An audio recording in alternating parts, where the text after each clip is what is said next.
Well, with the federal election now in sight, refugee advocates are calling for a major policy shift. Demonstrators gathered in major cities right across Australia with a loud message for MPs across the political divide. Free, free, refugee! Marching to Melbourne's now infamous Park Hotel, a rally turns to revelry. The Medivac refugees here have been released, but issued only temporary visas. They say their futures are far from assured. And still I am kind of in limbo. I'm living in temporary visa with other refugees. So I am free but not free. I am still chained. Tens of thousands remain in Australia on bridging visas, many with no work rights and no pathway to gaining permanent protection.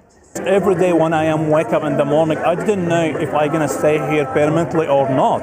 But the federal government says it remains committed to its strong border protection policies, telling SBS the Australian government's policy remains steadfast, that these have successfully stemmed the flow of illegal maritime ventures to Australia. That is appalling for Australia to do, and I think it's damaged our soul. Australia has the international record for detaining people in immigration detention, with 689 days the average, 12 times longer than the US. With the Park Hotel now vacant, today's rally was part celebration and part recognition that more still needs to be done. Several Medivac refugees are still being held in Melbourne and Brisbane, and at least 200 other asylum seekers at Australian facilities offshore. There are many of us who've been at this for 2 decades. How hard can it be for us to return to being the decent country we once were?